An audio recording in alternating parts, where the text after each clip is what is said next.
Hey guys, what's up? It's Lainey, and today is Wednesday, so that is of course Top 5 Wednesday. Today's Top 5 Wednesday topic is our top 5 terrible covers, and I thought this one would be a lot of fun, so let's get started. A lot of these books are going to be on my Kindle, because when I see an awful cover, I automatically get it on my Kindle, because then it won't be tainted in my bookshelf, hidden in my Kindle forever. The first one is actually a physical copy. So number 5 is Ruby Red by Kristen Gear. I do prefer the hardcover copies, but I was going through that thing where I was like, paperbacks rule.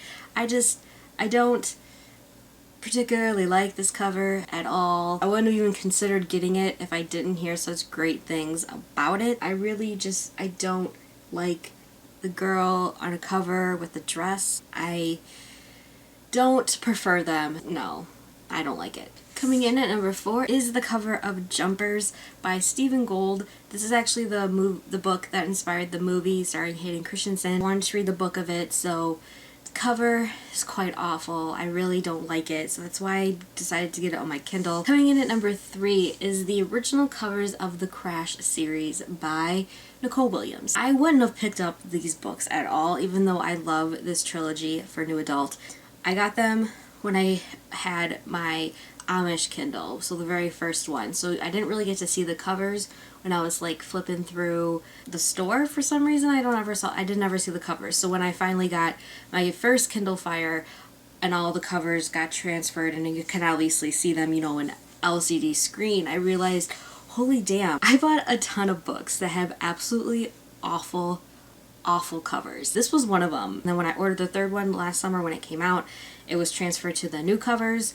So I have the new cover of the third book on my Kindle, but the first two are the ugly versions. I'm so glad I didn't see the covers. I will be the first to admit that I do often judge a book by its cover, and I don't think I would have picked up that book if I saw how bad the covers were in the beginning, and that's, sad because I really love the trilogy. Coming in at number 2 is the covers, mostly the first cover of Sweet Evil by Wendy Higgins. I put off reading this book so long because of this cover. For some reason, to me, it's just not for me. I don't like any of it, top to the bottom. I hate this cover so much. It's sad again. I put off this book for so long until back in May when I was with Shannon and Kenya in New York. They kept telling me to read this book because it was so good, and when I did finally pick it up in June, I realized how great it really was, and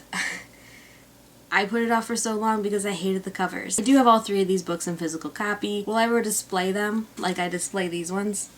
No. And coming in at number 1 is my favorite new adult book, and that is Beautiful Disaster by Jimmy McGuire. But it's not this cover. No, this cover is pretty. It's actually the first cover that made me not want to read the book. And that is this cover. This was the original cover. For some people who might not know, this was the cover that I would see when I was looking through her books, because I actually have read her Providence trilogy, and I really liked that trilogy. I kept seeing this cover and I kept thinking, this is an awful cover for a book. And then when I bought it, when I was in Las Vegas and I started reading it, I realized how amazing this book was, because I love this book. But the cover is just a travesty. That is my number 1 for sure. What are some of your terrible covers that you just can't stand looking at? I would love to know. I hope you guys all have a really great day, and I will see you guys later. Bye!